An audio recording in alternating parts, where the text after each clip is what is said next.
Hello everyone. What we're going to be talking about in this lecture is the role of water and particularly of the ions, the hydrogen ions or the hydronium ions in living organisms. And therefore we talk about the properties of water first. We talk about pH, so the hydronium ion concentration in water, and then we'll talk about the role of buffers in keeping concentration of hydronium ion and therefore pH constant in different solution, particularly talking about living organisms. So this is the outline of what we'll discuss. First, we'll review the properties of water. We'll see how they all depend on the polarity of water.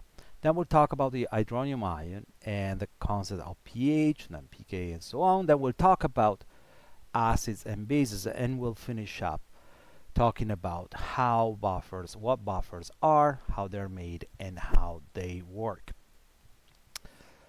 Water. We like to talk about water in biochemistry because water obviously is the base of life. It is also though a chemical compound. It's a chemical compound that controls the activity of so many structures and overall the life of all living organisms. So water, as you know, is considered essential for life. That's the reason why the first thing scientists always do when they're studying a new planet and so on, they look for signs of presence of water because the presence of water is immediately associated with life. Why? The reason is that water guarantees, first of all, stability. What do I mean by stability? Stability basically creates a stable environment. Think about what living organisms need in order to stay alive every day. They need a stable environment. We need, for example, a constant atmosphere. We need constant protection from the rays coming from space. We need constant concentration of oxygen. We cannot adapt every day to new conditions. So think about at the beginning when life started, water was essential for that, and it still is. How does it guarantee stability? Guarantees stability because it stays for a wide range of temperature which are guaranteed in our planet because of the location of the planet compared to the sun, right? It guarantees that stable liquid phase where living organism can survive, thrive, and evolve. A stable environment. Imagine instead if water or whatever other molecule was always changing in state. One day was liquid, the other day was a gas, the other day was solid. How could that guarantee life and evolution? Water, again, because of its wide range of temperature, from the melting point and so on, the evaporation point, guarantees that stability, obviously in combination with the temperature present here on Earth. Together with that, water also contributes to transportation of key molecules for the survival of a living organism, like in your blood, all the nutrients, the ions, imagine plants as well, in the xylem and the phloem. Then allows for movement of organism too and the reproductive cells. So it supports life as a whole. Then obviously control life cycles too. Think about how the life cycle of bears, for example, is regulated, or the one of plants. It's regulated, oftentimes associated with obviously light and the status, the state of water, whether it's liquid or solid. Together with that, through several ions that are dissolving water, water actually regulates the activity and structure of several biomolecules. We'll talk about that later on in one of the next few slides. What the main actor in terms of ion is the proton ion or hydronium ion, that's the correct name, which affects the pH. And that's what we'll talk about that later on. Now, most of the properties of water that guarantee life, like the ability to dissolve these ions and so on, come from the polar nature of water. Just reviewing what we mean by polarity of a molecule, first of all, I want to distinguish one thing. We can talk about first polarity of bonds and then of molecules. These are different things, and you see in the next slide. So when we talk about polarity of covalent bonds, so bonds between different elements. These derive from the difference in electronegativity between these elements. What do we mean by electronegativity? Electronegativity is nothing else than a value, and you can see them here on this table, some example, which reflects the ability of whatever element you're talking about, like oxygen, nitrogen, to retain or attract electrons in a bond. Now, you should have talked about this in Bio 1, but if you have two elements in a bond, such as carbon and hydrogen, that have fairly similar electronegativity, look, carbon has a value 25, hydrogen around 21, both of them, they have a tendency to attract electrons that is very comparable. Therefore, the electrons that are shared between them in a covalent bond, which is what a covalent bond is, they tend to spend a relatively equal amount of time around each of the two elements, carbon or hydrogen in this case. For this reason now, there is no real polarity since the electrons, they carry that negative charge, right? If they're equally shared, there is no real acquisition of partial charge in neither element, and the bond is referred to as a non-polar covalent bond. Right. Again, this takes place only if elements have similar electronegativity and therefore they share their electrons in a fairly equal way. A different thing is when two elements like oxygen and hydrogen, the one that make up water, not surprisingly, that's what we're talking about here, have instead a fairly large difference in electronegativity, not too large to basically guarantee completely pull of the electrons. In that case, you would talk about an ionic bond. But if this difference is big enough, usually lower than 1.7, but large enough, like for example between oxygen and hydrogen, you're talking about a difference between 3.5 and 2.1, so a 1.4 difference in electronegativity. So now what it's telling me is that oxygen tends to pull the electrons more than hydrogen. And therefore, those electrons that are shared in the covalent bond here, they would tend to spend a little bit more time around oxygen compared to hydrogen. So they are unequally shared. Now, these causes some sort of polarity of charge. Again, the electrons, they carry that negative charge. They spend a little bit more time around oxygen here, and therefore they give a partial, and I stress partial, that's why it's underlined here, a partial negative charge to oxygen and a partial positive charge to hydrogen, because they have a little bit less electrons for a certain period of time here. So now you have that in this chemical bond, the charge is polarized, again due to the unequal sharing of the electrons in this bond, and this is referred to as a polar covalent bond. Okay, now this refers to bonds, okay, polar covalent bonds. When it comes to molecules, their polarity comes from the combination of two things: the bonds that we just talked about. So in order to be polar, a molecule must have polar bonds within it, and the relative orientation. Because at this point, when you talk about the polarity of the molecule, you talk about the combination of all these bonds, and they have to create what we talk about, a clear dipole. Okay, here you have an example, classical example. This is carbon dioxide. All right, carbon dioxide is made by carbon and two oxygen.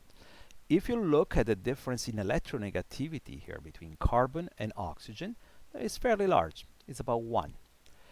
And these make the bonds between carbon and oxygen polar bonds, polar covalent bonds. However, when you look at the distribution of the charge or partial charge within this molecule, because these two bonds are actually opposite to each other, they are at a 180 degrees angle, there is no clear dipole within this molecule. Therefore, this molecule has polar bonds but is non-polar.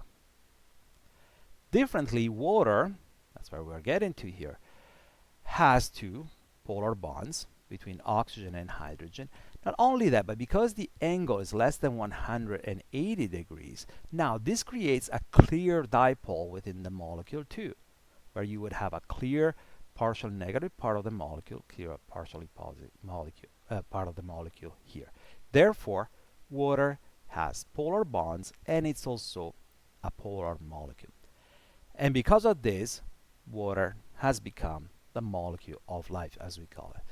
Now, Because of the polarity, allows for that stability. Stability in terms, for example, of temperature range.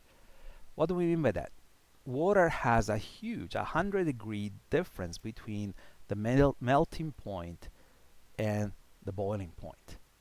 That's a very big temperature range. And this comes from the polarity. Because of the polarity, now you have that this is this partial negative charge around oxygen, partial positive with the hydrogen here. And because of this, now hydrogen can form electrostatic interaction, refers to as hydrogen bonds, with other water molecules, with the oxygen of other water molecules. Since you have two hydrogen, now you can have two of them. Now, this makes it, for example, when going back to the stability there and the range of temperature, this makes this type of liquid solution harder to evaporate, because at this point, for each molecule, in order for that molecule to leave the liquid phase to evaporate, you have to break two hydrogen bonds instead of one. Each one of them requires some energy to be broken. Okay, so this makes it a great molecule in general in terms of stability. Now, even when it freezes, in reality, we talked about the 100-degree range of temperature associated with water. However, this is even bigger in reality because, as you probably discussed in Bio 1, even when water freezes, and again, it's a consequence of these hydrogen bonds as well and the polarity, now it assumes a static structure which is less dense than in the liquid form. Because of that, the frozen water, so the solid water, would tend to go above the liquid water. How does this translate into extending the range of temperature? Well, think about a lake in northern Ontario. Now you have a fairly big lake, obviously I'm talking about. Now you would have that even if the temperature goes to -20, -30. As soon as water freezes, it creates this insulation on the top of the lake that prevents the remaining part of the water on the bottom to freeze. So even if you are at -20, it's a virtual extension of the temperature range. Obviously, it's not a chemical real one. But this, again, guarantees the stability in those lakes, even at very low temperature. And therefore, fishes can stay alive, even at -20, -30, whatever it is. That's an example of how it guarantees stability. And then, because of the same polarity there are the properties of water. You discussed them in Bio 1. But another big one is that it can actually dissolve different type of ions and different type of molecules that have similar polarity properties. And so water can easily dissolve ions. As you can see here, this will be the product of the solution of salt in water. So you would have table salt, that's what I mean.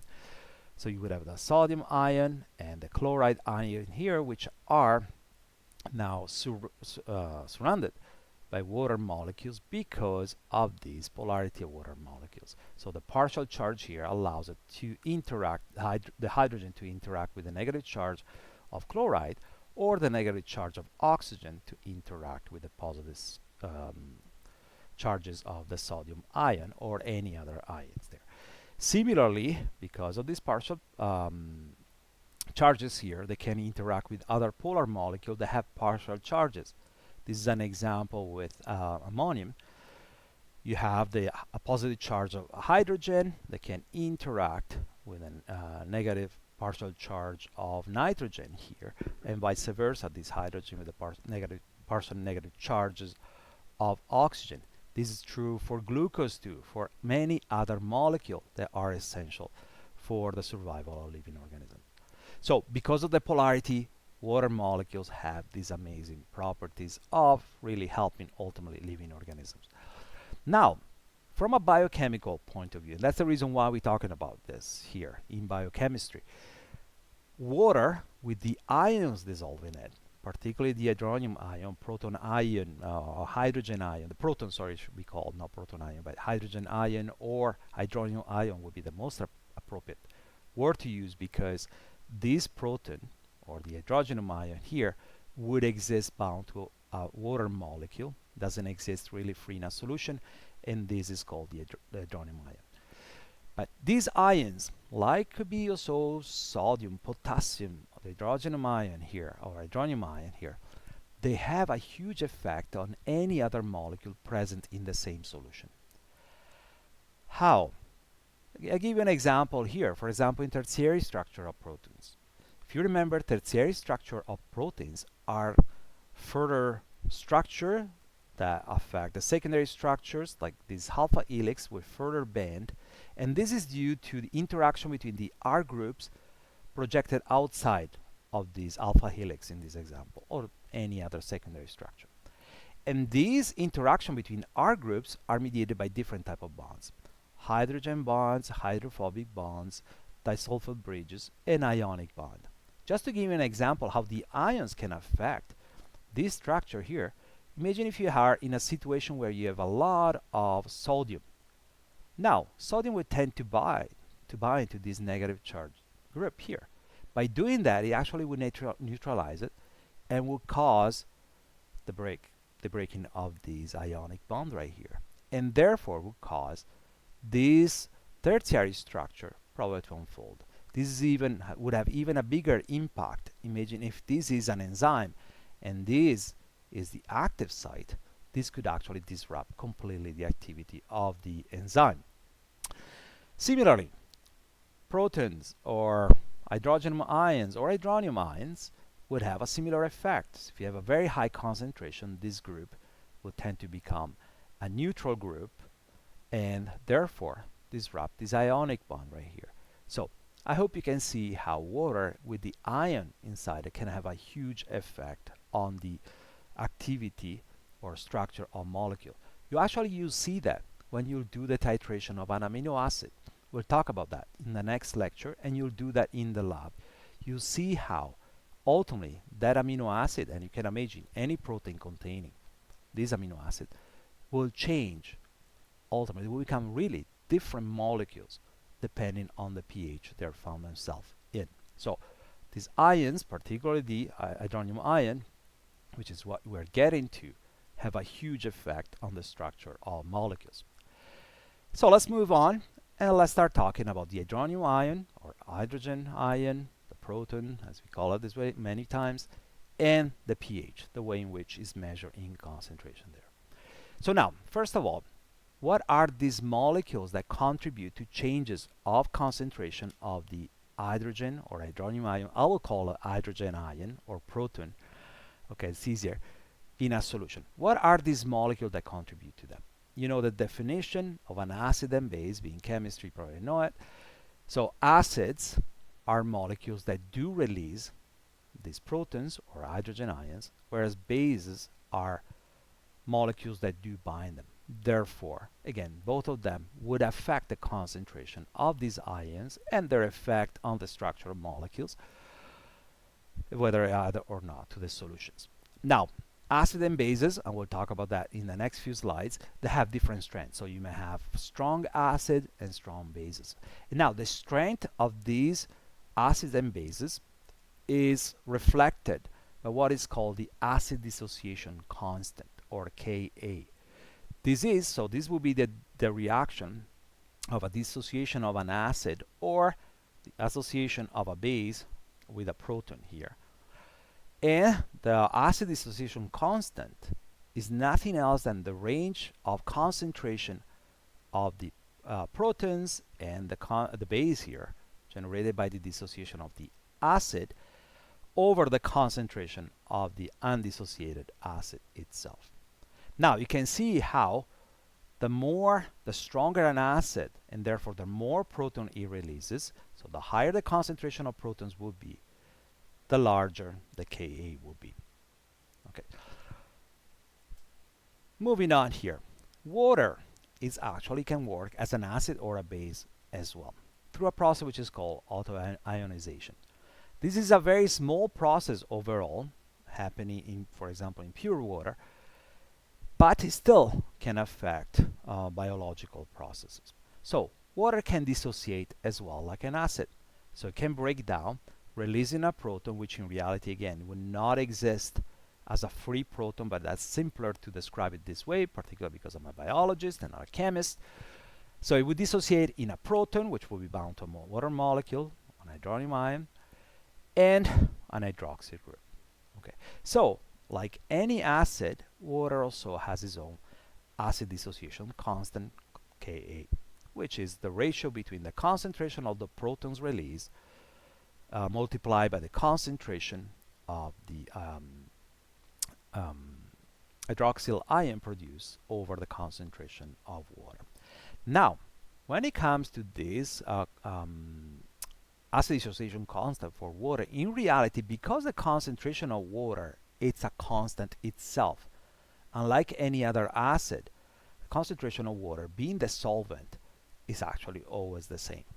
Even if you add other things, it varies very small. And it's equal, always equal, in an aqueous solution to 55.5 molar. So this is a constant, and therefore, instead of talking about the acid dissociation constant for water, now this concentration is actually combined and multiplied by the acid dissociation constant of water, making another constant, because both of these values are constants here, equal, which is referred to as the auto-ionization constant of water. Now, it has, which will be equal again to the product of the concentration of protons found in that solution and water. Now, when it comes to pure water, it has been experimentally determined that the concentration of protons and hydroxyl ions in water is equal to 10 to the minus 7 molar. Therefore, if you substitute this concentration here in this equation, you will see that the constant of auto-ionization of water, so the auto-ionization constant for water, or Kw, will be equal to the product of 10 to the 7 molar times to the 10.7 molar, so will be equal to 10 to the minus 14. This value is a constant in any aqueous solution. Okay. Why it's important? You see when we do some calculation in the live meeting. Now, this is a constant value, which stays constant even when you add an acid or a base to a solution. So practically speaking, what it means is that now if you are in an aqueous solution and you add a strong base, for example, the concentration of the strong base will go, the protons, sorry, a strong acid, for example, the concentration of a strong acid will go up, right? So the concentration of protons will go up, and the concentration of the hydroxyl ion in the solution will go down proportionally, so that the product will still stay 10 to the minus 14. Vice versa. That's what I'm going to an example here. If you had a lot of hydroxyl ion with a strong base, now the concentration will go, the concentration of hydroxyl ion obviously will go up, will spike up. And as a compensating for the constant Kw, the concentration of the proton will go down proportionally. Here is an example. If you add, let's say 0.001 or 1 millimolar hydroxide of a hydroxyl ion to a solution, for example, if you put the sodium hydroxide will completely dissociate, so you would get this amount released. Now, the concentration of the hydroxyl ion will be 10 to the minus 3 molar, right? 1 millimolar. Now, if you substitute that in the Kw, or the auto-ionization constant of water equation there, with this value being constant, now you would have that the concentration of protons times 10 to the minus 3 molar, which is the concentration of the hydroxyl ion that you have added, will still stay 10 to the minus 14. What it means is that now the concentration of protons, which to start with would have been 10 to the minus 7, has gone down proportionally. Okay, and therefore will be 10 to the minus 11 molar. And then we'll talk about the pH in a second. Here is where we talk about the pH. Now, it's not very convenient to talk about very small concentration. So when you're talking about 10 to the minus 11, you're talking about 0.0000. It's not very convenient. So for convenience, now the concentration of protons in a solution is referred to as the pH, is expressed instead of pure concentration in molarity as the negative logarithm of base 10 of the concentration of the proton, right? So being the negative logarithm, for example, coming from the example before, where the concentration of the proton in the solution was 10 to the minus 11. Now, the negative logarithm here will be 11, and therefore, in this situation, the pH of the solution will be around 11. Very, very basic pH.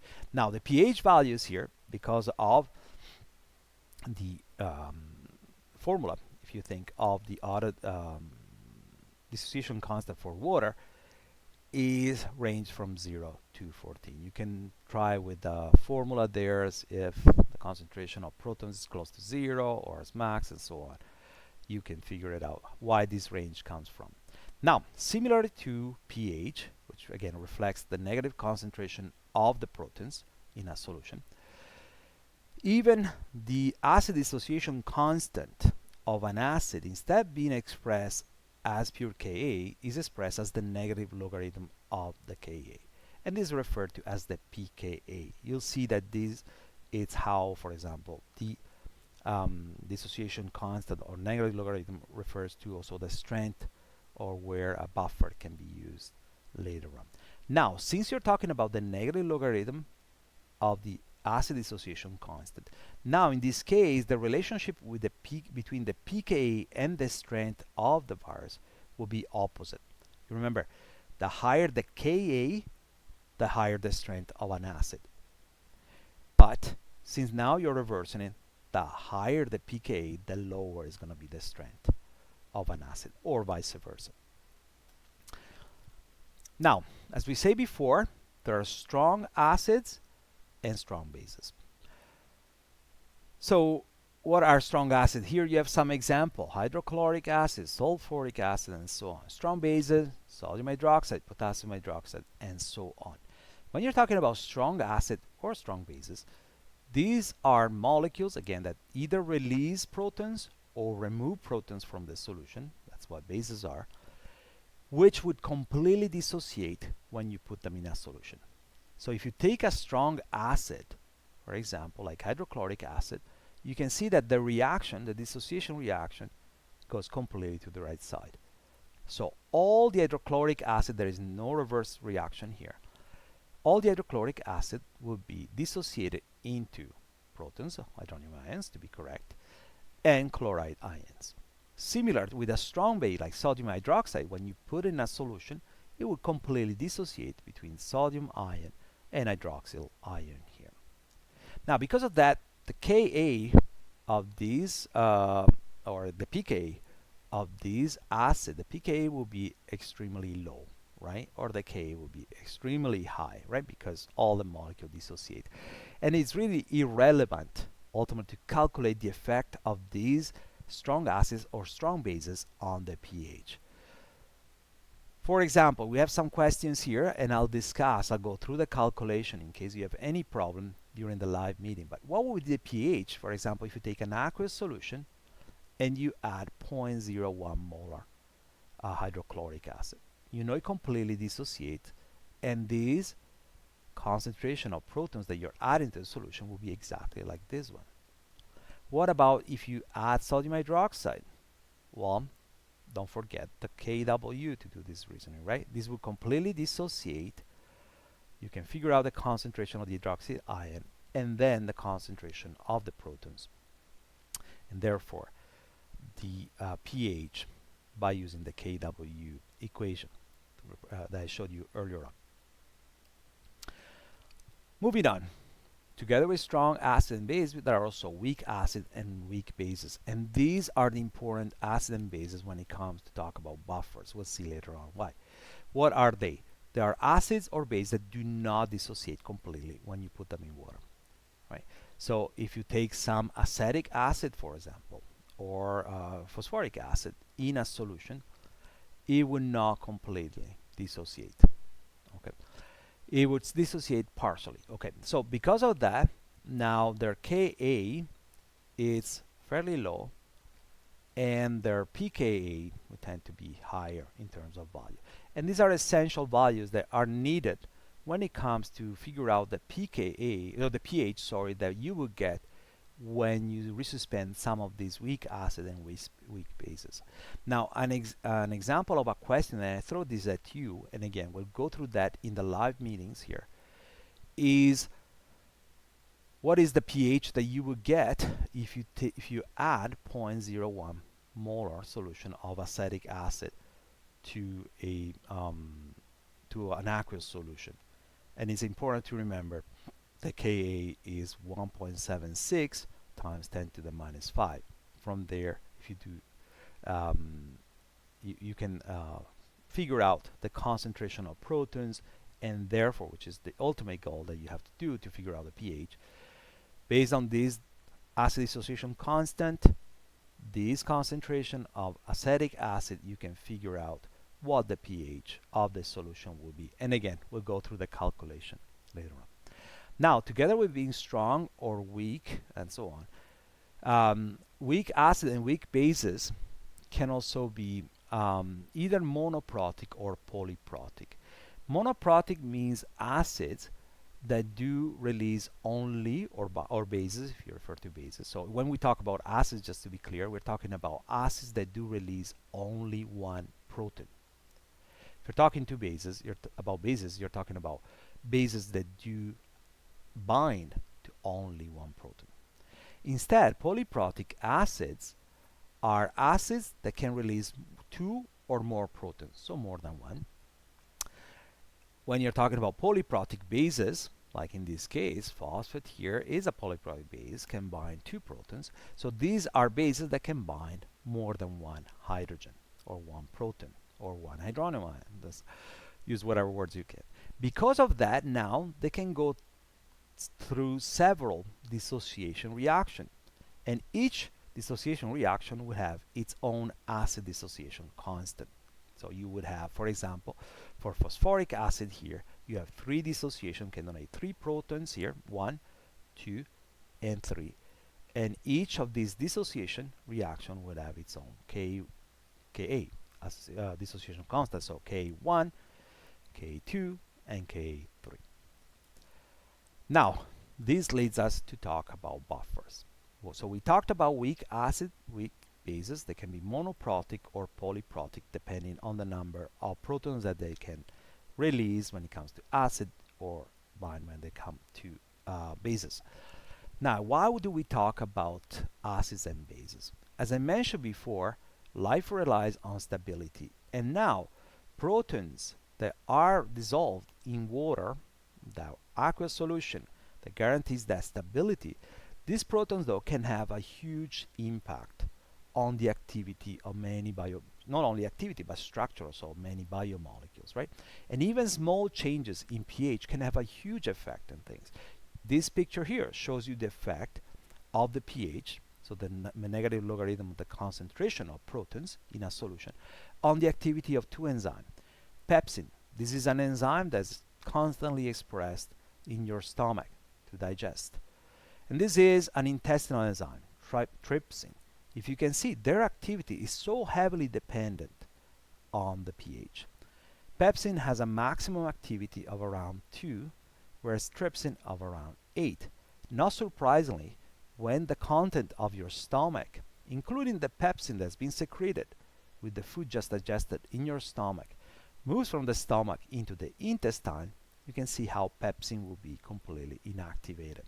So the pH can alter the function, but can also be used to regulate the function of enzyme in different compartments. The same thing for those enzymes that are in your lysosomes inside each cell.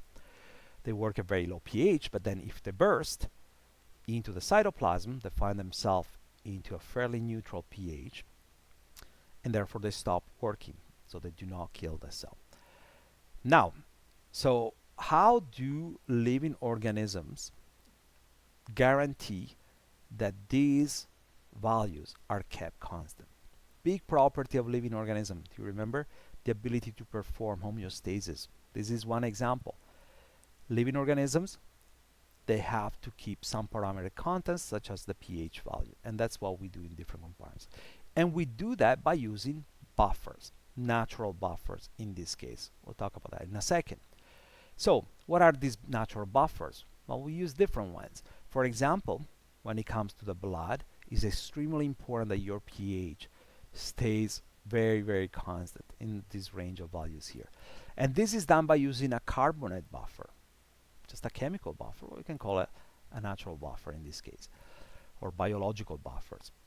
Inside the cells, your pH too is kept around 7 using phosphate buffers, right? That is right in the cytoplasm. Now, sometimes things don't really work that well. You can even use artificial buffers if you want to bring the pH in different parts of your body, such as in your esophagus here, in the last region here, the one which is very close to your stomach. If you have acid reflux, the pH here is supposed to be around 7, right?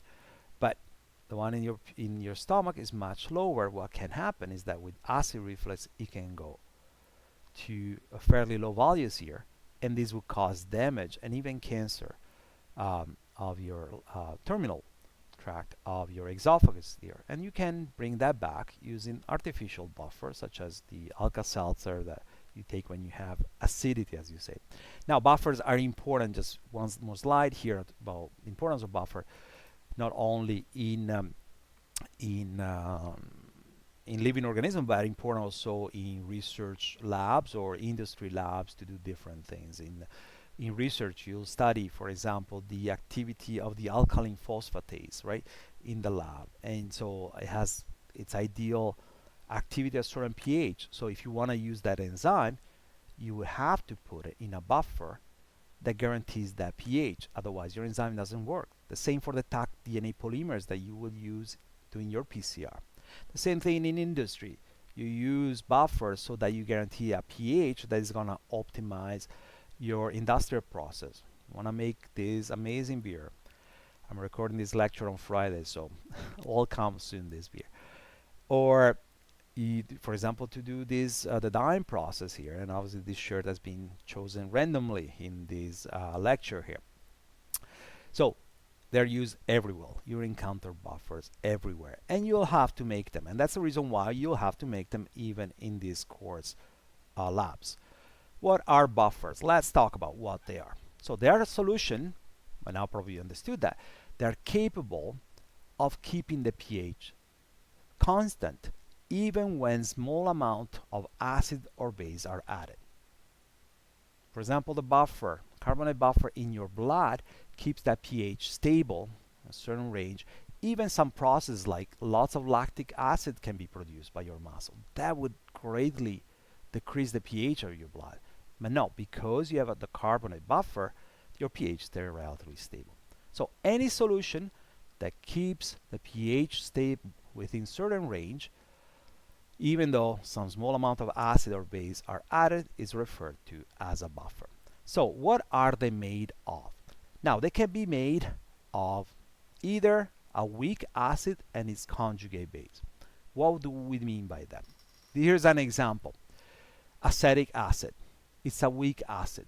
It does not fully dissociate when you put it in solution.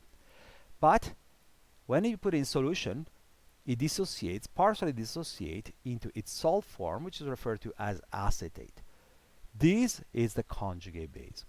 So if you put this weak acid or any other weak acid in a solution, it will partly dissociate in this conjugate base. And if you have both of them present, now you have a buffer which will work as a certain pH range.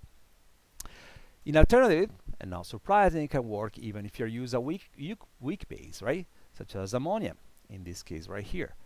Ammonia too is a weak base. You put in a solution, it would partly bind some proteins there, but would not fully, all right? So it would exist on the original weak base form or in the protonated form, which will be referred to as the conjugate acid.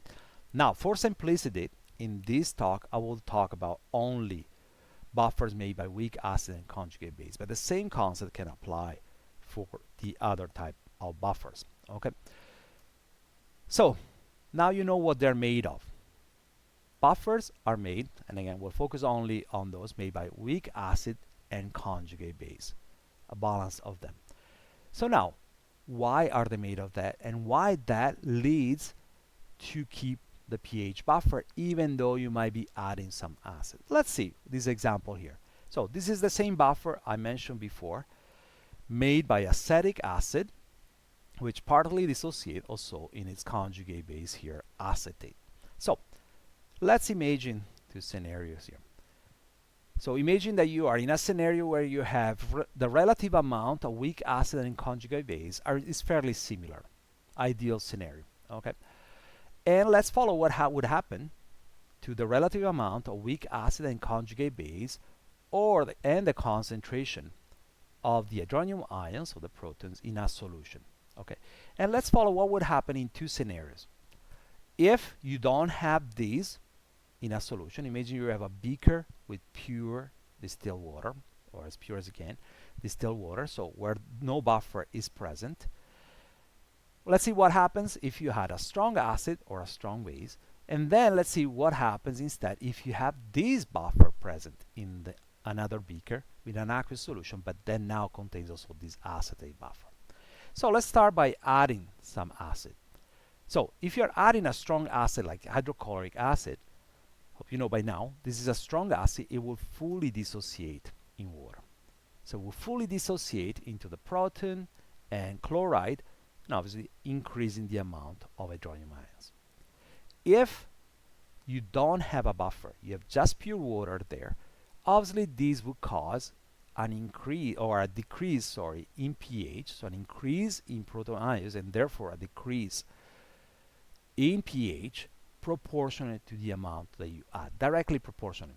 You add 0.1 molar, this increase will be proportionate, and therefore the pH will change proportionally. It will cause a huge change in amount and concentration of proton ions, and therefore spike in pH, directly proportional.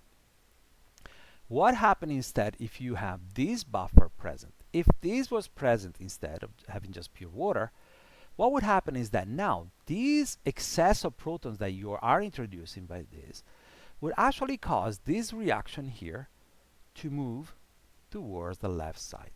Practically speaking, what you would have is that some conjugate base now would bind to this excess of protons that you're adding there, hydronium ions there, convert it into the weak acid, right?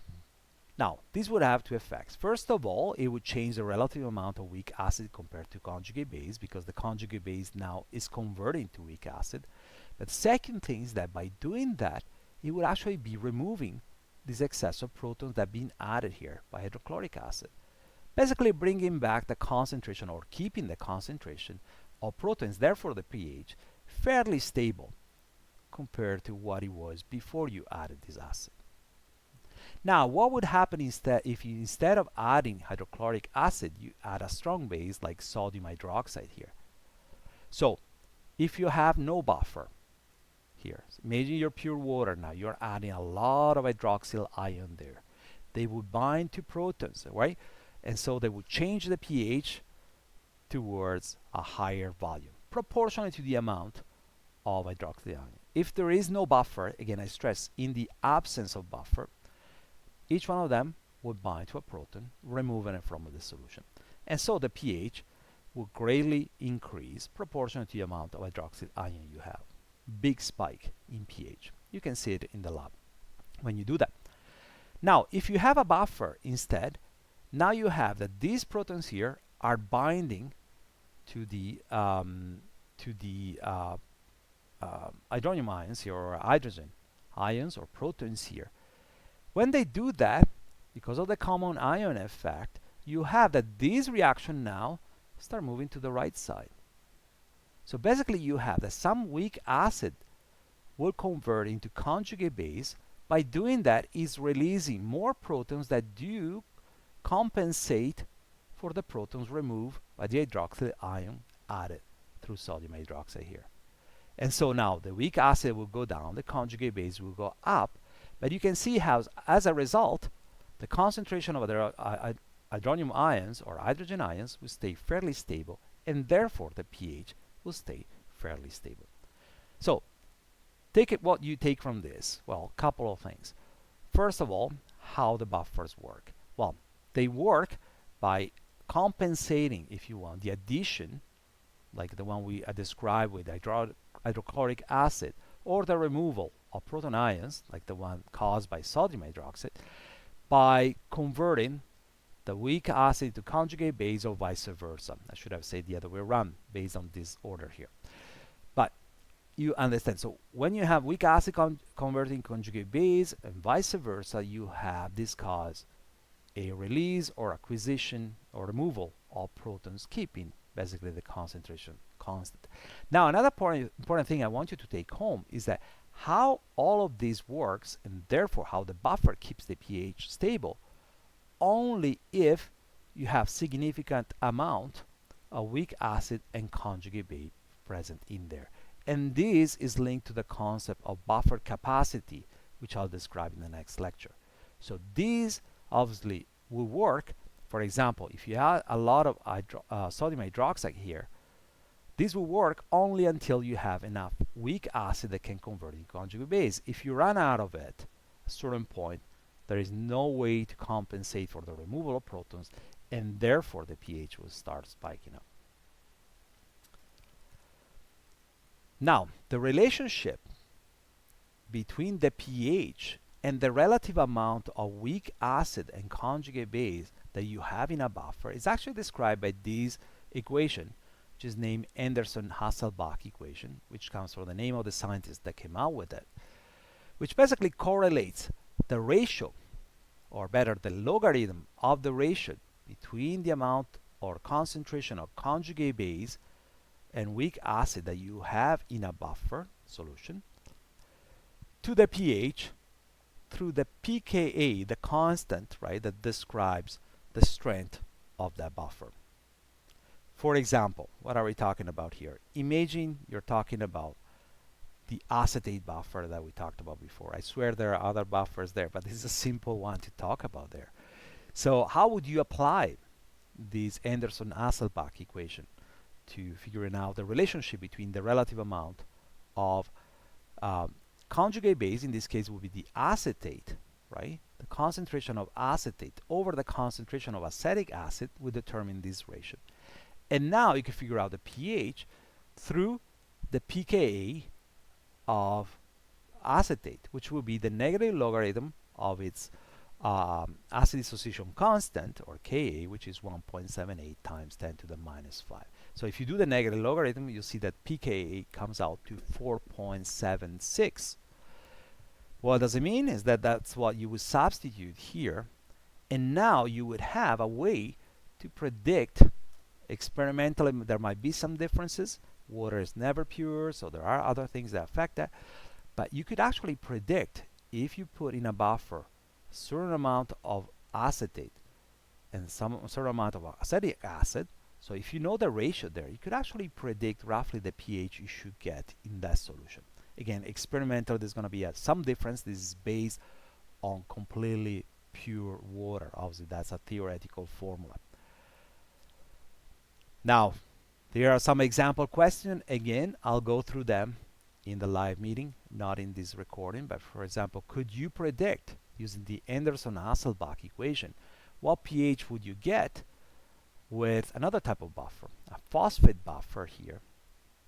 The relevant dissociation, or pKa, so the negative logarithm of the relevant dissociation constant here will be the 7.2, and this will be the amount of conjugate base and weak acid that you would apply to that formula.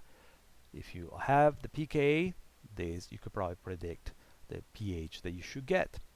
Now, doing the same thing or reverse reasoning here. So if you use the same buffer here that with a pKa of 7.2, could you figure out the relative amount, or the concentration that you would have of conjugate base and weak acid in a 20 millimolar solution?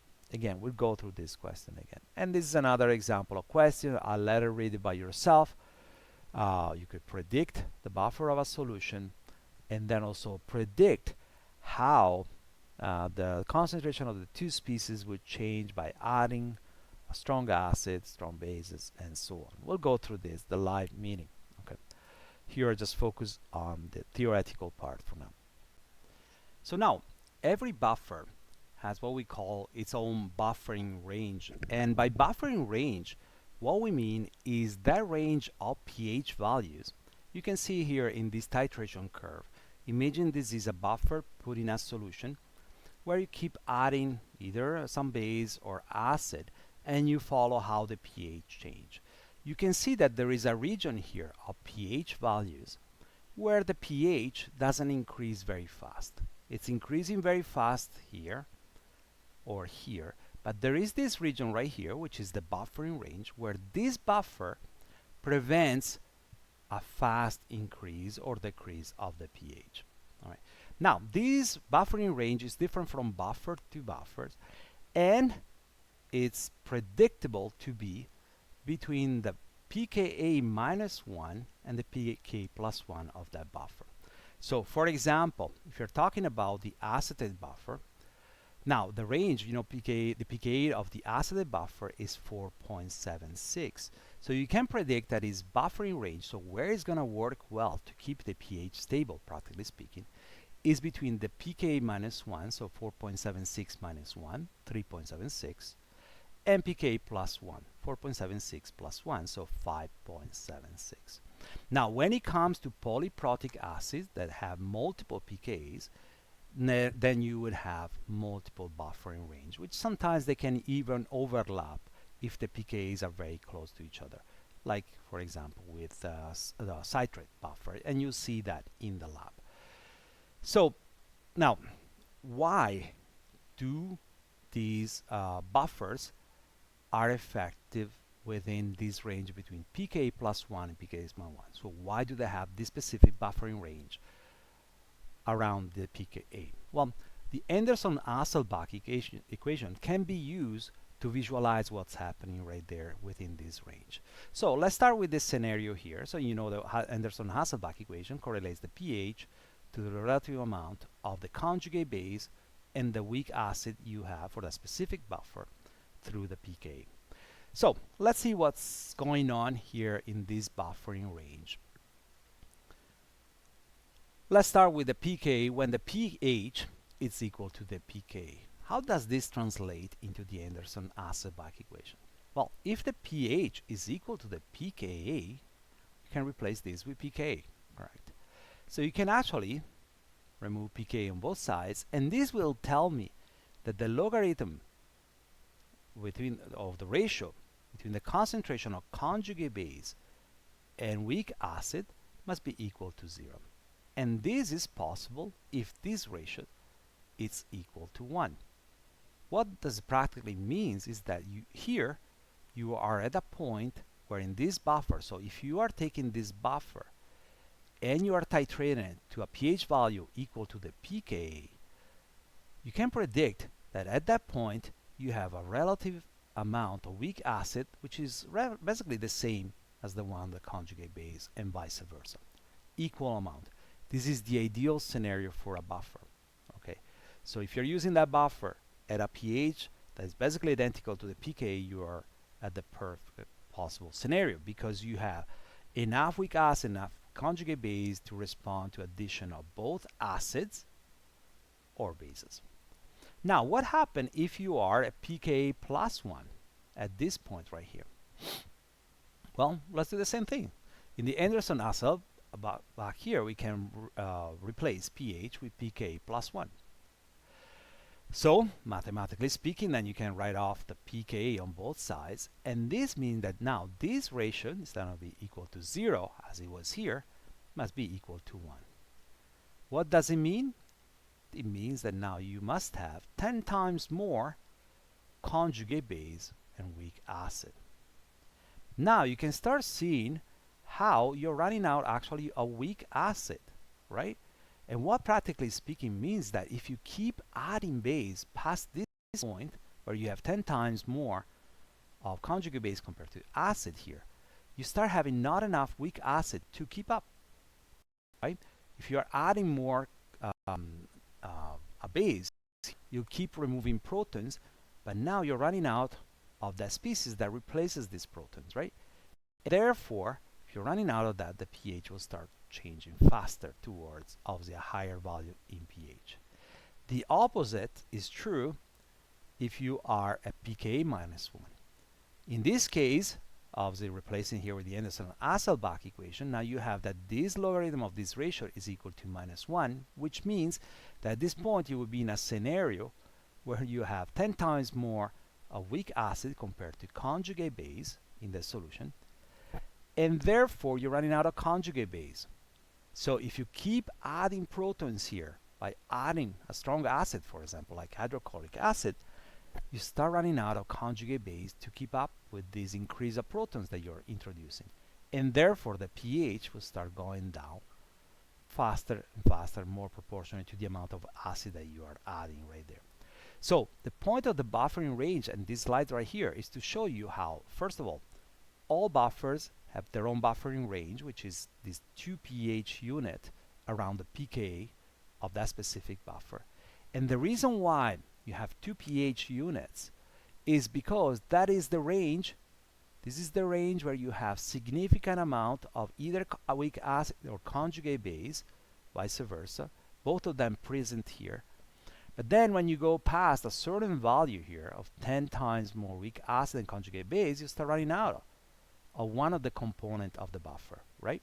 So this buffer at this point will work fine if you add base, but it doesn't work well if you add a strong acid. And at this point here is the opposite. You have a lot of conjugate base. You would have 10 times more conjugate base than weak acid. And it works if you add a strong acid, but it doesn't work if you add a strong base. Hence, the buffering range reflects the pH values, or the range of pH values, where you have enough of these two components in the buffer. Now, let's finish up with this. So we talk about what buffers are, right? They are this combination of weak acid or conjugate base, and can be weak base and conjugate acid, but we didn't talk about that here. And because of that, they help living organisms to keep pH stable. But these are commonly used also in the labs, and that's what you're going to be doing in one of the labs. You'll be doing preparing buffers. Okay, how do you work with buffers? So you choose your buffer. So there are several type of buffers, and as I say before, some of them are monoprotic and therefore have only one pKa, like acetate or tris. Some others are polyprotic and have more than one, like carbonate and phosphate, which are also biological buffers too. Now, how do you choose? Well, based on what we just said before, each of these buffers can keep the pH fairly constant within their buffering range, one of their buffering ranges when you're talking about polyprotic buffers. Therefore, the choice of your buffer depends on where the pH you want falls in. So if it falls in the buffering range of one of these buffers, then the buffer will work. If it's outside of the buffering range, that buffer would not work. For example, if here you have to use a produced beer, again it's Friday, that's all I can think about, and the optimal pH is 5, now which buffer will work? Well, this value here will fall within the buffering range of acetate, which is between 3.76 and 5.76. Not only that, but it's fairly close to the pKa, which means it's fairly close to that value where you have almost equal amount of conjugate base and weak acid present in the solution. This will be the ideal buffer that you will use, right? The other buffers will not work because these will be outside of the buffer of this buffering range of carbonate, less than less on this one. It wouldn't be inside any of these buffering ranges here of phosphate nor tris. So none of these buffer will be able to keep the pH stable at this value. Only the acid buffer would do that. Now, if you have instead to work with an enzyme that works well, for example, at around pH 7, which one will be the ideal one to use? It will be phosphate. You will use phosphate among these one. You may have more buffers available, but now 7 falls within the buffering range, the second buffering range of phosphate, and therefore it's fairly close also to the pKa. This buffer will work well. Now, if two buffers can work, for example, if you have to reach a value of 5.5, right? Now, you could use acetate or carbonate. If you really want to choose well, you would choose the one that has the pK the closest possible. Again, because that will guarantee that you have a slightly more equal amount of weak acid and conjugate base present in the solution, and therefore that buffer should be able to buffer both addition of strong acid or base slightly better than the other one. Okay, so once you do that, now you can even theoretically make your buffer using the Anderson-Hasselbalch equation. So for example, in this case, you have chosen to use acetate because there's a pK value and a buffering range which include buffer pH 5. Now, you could actually make that buffer and use the Anderson-Hasselbalch equation to predict the concentration of conjugate base, so acetate, and the weak acid, so acetic acid, the ratio that you should put in that solution to get as close as possible to this value. This is theoretical. Experimentally, there's going to be a discrepancy, but this can help. All right, there are actually tables that adjust for the experimental discrepancy out there. But theoretically, you could use the Anderson-Hasselbalch equation to predict the relative amount of conjugate base and weak acid necessary to target that specific pH in that buffer. And after that, since there's going to be some differences there, you would titrate it with either an acid or a base to the desired value. And that's what you'll be doing in the lab. So summarizing all we talked about in this lecture here, we talked about, first of all, the properties of water. And the reason, again, we're talking about this is because in biochemistry, water and what's dissolved in water, the ions that are there, are extremely important for the behavior of the biomolecules, their structural behavior or functional behavior of that. So we talked about water, we talked about its polarity, where it comes from, and what is the role ultimately, and why makes water, this amazing molecule, essential for life. Then we focus on the hydronium ion or hydrogen ion, the proton, as I mentioned before, several names, shortcuts, some of these names are shortcuts to talk about the hydronium ions, and its relationship with pH. So how these ions concentration can vary in the aqueous solution. Its concentration can be measured as pure concentration, but it's normally described as the negative logarithm, which is what we're talking about when we talk about pH. And then we move to talk about the molecules that do affect the concentration of the hydronium ions in solutions, which are the acid and base. So we talked about strong and weak acids and bases, polyprotic, monoprotic, and how their strength ultimately is expressed or is reflected by the Ka, or acid dissociation constant, or its negative logarithm, the pKa. And then we describe also the auto dissociation constant for water as well, which is the Kw here. And then we moved from talking about weak acid and weak base, talking about buffers, which are made by weak acid and weak bases. We talked about how they work. So how they rely on the presence of both a weak acid and a conjugate base to properly buffer increases or decrease of protons in the solution. Then we talked about the Anderson-Hasselbalch equation and how it describes or allows you to predict the theoretical pH that you should have if you know the relative amount of the conjugate base and weak acid present in a buffer through the pKa of that specific buffer. We mentioned also what the buffering range is, that range of pH where a buffer works well, basically where a buffer can be used to keep the pH stable, and how this affects the choice of a buffer. And finally, we quickly mentioned the concept of titration of buffers, how it's affected ultimately by the buffering range of that specific buffer.